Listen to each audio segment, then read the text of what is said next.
Hey guys, Tom here from Metalloud, and I'm here to review the movie called SLC Punk 2, Punk's Dead. So first of all, thankfully with this movie, if you haven't seen the original SLC Punk, which I definitely suggest you do if you are into any kind of punk music or any kind of the alternative scene, it's a very interesting take on the punk movement in the Salt Lake City area, which is predominantly Mormon and religious, and it's kind of this all about the subculture going on.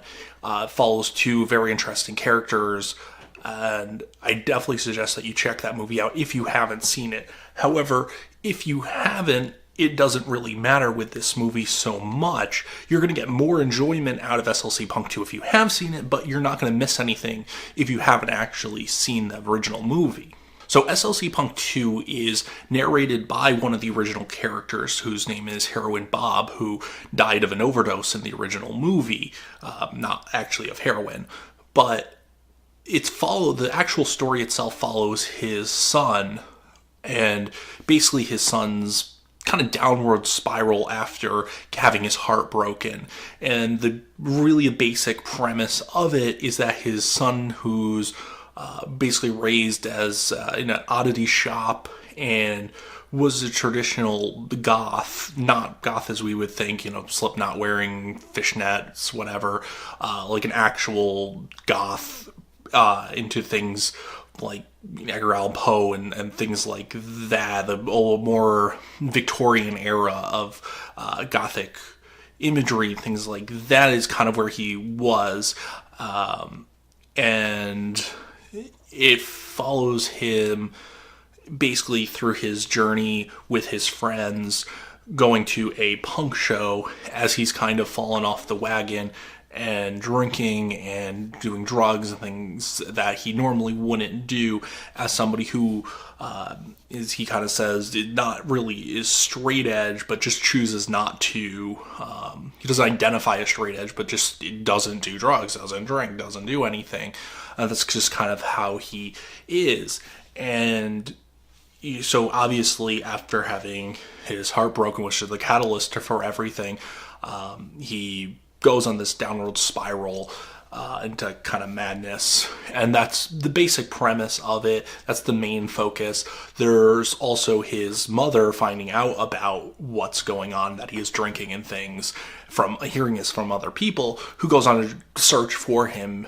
She basically can find an unworried mother, obviously, especially in light of issues with his father, Heroin Bob, who had issues with drinking and things like that. So obviously she's a little bit worried about it.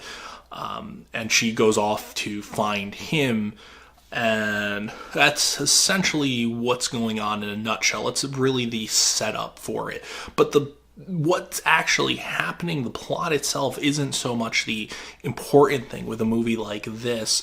And something I very much enjoy about this movie is that the focus and what really kind of drives this movie forward is the actual interaction between the characters themselves and the interest in the characters themselves. So before I kind of get into things, I just want to mention there's really only two things I do not like about this movie.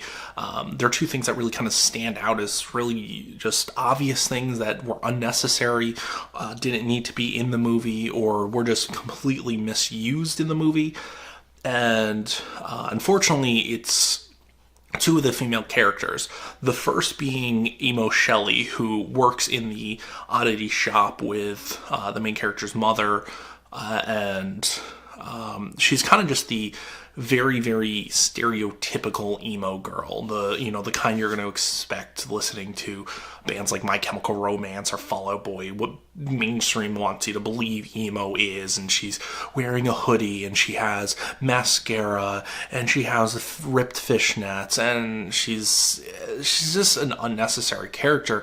And she's only in there for what I can assume to be humor, based on the fact that she's obsessed with the main character's name is Ross.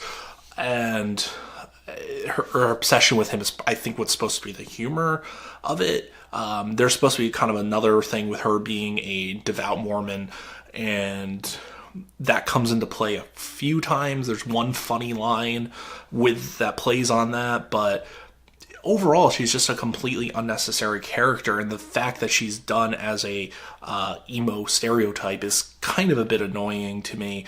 I don't really think it was. Again, I just don't feel that she doesn't add anything to the plot. She doesn't provide any humor. She doesn't provide any interesting insights to anything. And like I said, she really only exists to be obsessed with Ross. And I just feel like it was a time that's spent on her could have been spent on other characters. And I just, not that the actress or anything who played her was bad, it's just, I just think the part itself wasn't a necessary part in the movie. The other issue that I have, and this is kind of a bigger one to me, is the character of Penny, who's on the journey with Ross to the punk show. And the actress who plays Penny is absolutely fantastic in her role. She nails it. She is perfect in that in that role of the troubled teen punker, and I really think that her acting is just absolutely fantastic in this movie. However, the character is what I have a problem with. And the reason I have a problem with the character, and again, why it stands out as just such a sore thumb in this movie, is right off the bat when you're introduced to her, it's another character who's along the ride, whose name is Crash, who's played by Machine Gun Kelly, who's actually friends with Ross. Basically is teasing her about, are you a boy? And the whole reasoning for this, I mean, especially within today's time and things, questioning people who are, androgyny is a huge thing, and gender identification is also a huge thing. Not that it's never been a huge thing, but just it's more public now, I would say, and there's more room for movies to kind of really kind of promote that and really kind of do something with it that's actually reflective and inclusive. And it feels so out of place that his whole reasoning for questioning, are you a boy, is just simply because she likes cars and she hangs out with the guys and things like that. And she's what we would have traditionally have called a tomboy. And I just feel like they could have done so much more with that role, because her actual presentation isn't anything other than the fact that she works on cars and hangs out with the guys. That's really the only reason that he questions it. Nothing really else. And it just kind of bothers me that really could have been, there's much, much more that could have been done with that.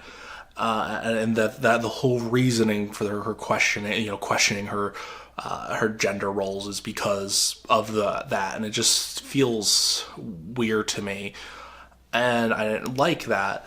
The other thing I don't like about the character is the exchange with her father that comes kind of midway to the end of the movie, which just feels so out of left field. It comes really out of nowhere, and it doesn't do anything.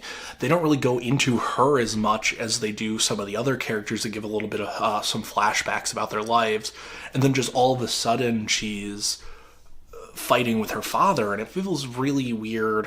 And I know it's there to kind of that's her character development, that her father's obviously abusive, but it just feels so, again, unnecessary. And they could have done this this could have been a flashback, or they could have elaborated more on issues in her life, and they really don't. And that kind of just comes out, that whole scene just comes out of nowhere. And again, it's something that could have been caught and used to kind of either develop her character more, or even other characters. And just, I feel like that was an unnecessary scene in general. And then the other part is, there's a part at the end where they finally make it to the punk show, and Ross basically says to her that he loves her and goes to kiss her, and she's saying that, he's such a nice guy, and that she couldn't be with him because he's a nice guy and she's not, and that she wants more. He's worth more than a one night stand. And again, another thing that just comes out of left field the whole time during their trip, which it sets up that Ross is friends with Crash, again, the guy played by Machine Gun Kelly, and Crash is friends with Penny. Penny isn't really friends with Ross. And it just feels like the whole I love you thing is just so misplaced. And then, of course, she has to say, oh, you're more than just a one night stand. You're such a nice guy. And again, it's just something that feels so misused, and that really wasn't necessary, and it feels out of place. It feels like that's something that totally comes out of left field and just wasn't a necessary thing to make this movie. It doesn't add anything to the movie. It doesn't add drama. It doesn't add character. It doesn't add anything at all. And it just feels something very, very stereotypical but again, even that, it's just that it stands out. It just really sticks out in this movie. And it really bothers me that they could have done so much more with the character of Penny. I feel like she was very, very misused and underused in this movie. Other than that, I have no complaints about this movie. It's a fantastic sequel to the original. If you enjoyed the original, you're going to enjoy this movie. It feels the same pacing, the same style, everything about it. Again, what drove the original wasn't so much the plot, it was more the characters and the what was going on. And that's, again, what carries over into this movie. And it really feels like this isn't a sequel coming 16 years later, or 18 years later. It really feels like this is a sequel that came a year or two after the original. It really feels like they really just went back into it. A lot of the original characters do actually show up here as well. They do go back, and a lot of the original actors and actresses do pick up their roles, and obviously they're different people at this point. There's two characters, Sean and John, who are really fun in this movie, and who were in the original as well. Sean was a bit of basically a burnout, who's now working for the government, ironically. And then there's John, who was what's called a mod back in the original SLC Punk, and now he's a black metal guy. And he's actually a lot of fun in the movie. He's probably one of my favorite characters in the movie. He's got a lot of awesome exchanges. Like I mentioned, the one funny scene with Emo Shelley's Mormonism where that comes to play is she says something like, "Thank God you're here," and he just goes, "God is dead." And it's just so deadpan the way he says it that it's just brilliant. And so there's a lot that links to the original in a lot of ways, and I like that style carried over. A lot of times sequels, especially when there's this much time that's passed, just really doesn't carry anything over from the original, and eventually it just doesn't work as well. And it always has that where on its own it might have been a good movie, but the fact that it's carrying ties to the original just drags it down. And I don't feel that's anything here. As one of the reasons I really, really enjoy this movie. It is a very independent film. It's not. There's a lot of things that may seem abrupt on here. A lot of things may seem unnecessary that actually are. Like I said, I have a few problems with a few things I feel were unnecessary, but I feel from an outside perspective, this isn't a traditional movie. This isn't something that's probably going to be played in theaters to a large crowd. But it is something that's going to appeal to people who, like I said, any kind of interest in the alternative scene, punk scene, anything like that, you're probably going to find something on here to like.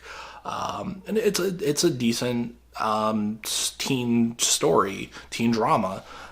It's kept the humor up enough where it's not generally laugh out loud funny, but it's still humorous and entertaining. It's not dramatic to the point where it becomes unbearable to watch or sad or anything like that, which is great. It carries through the whole movie. It's a little short. It's only about an hour and 8 minutes long total running length. And like I said, I feel like some of the time was mismanaged. I feel a lot of it could have been focused on other elements that they really didn't. But again, one thing is the acting in here is absolutely fantastic. These are some really great performances in this movie, and I feel like everyone who was cast properly, and they did a fantastic job. The main character, Ross, absolutely great actor. Machine Gun Kelly actually does a really good job in this. I mean, he's a very real character, so I don't think it was that hard of a role for him to get into necessarily, but he does a great job with it anyways. He feels like a real person. He feels like a real character, and something I really enjoyed his acting. So the actress who plays Penny does a fantastic job. She should be commended for it. Even Emo Shelley's actress, like I said, she was pretty decent as an actress. Just the character was unnecessary. Ross's mom is definitely the worrisome, odd person. She does a really good job with it. I just feel in general that all the acting was great. There's a couple roles that are kind of awkward, but other than that, that's one of the things that really kind of builds this movie, and what's kind of really drove the original movie as well. Like I said, most of the entertainment is derived from the interactions of the characters, and if the actors and actresses aren't there, it falls apart, which is something that thankfully this movie doesn't fall into. The actors and actresses are there, the dialogue is there, the actual interactions, they feel real. They feel like these could be your friends that you're just watching. And it's definitely a great thing to check out. Like I said, if you have any kind of interest in that scene, even if you don't, it's still a nice teen drama with a bit of comedy in there, and it's unique. It's its own thing. So I would suggest checking out SLC Punk 2, Punk's Dead.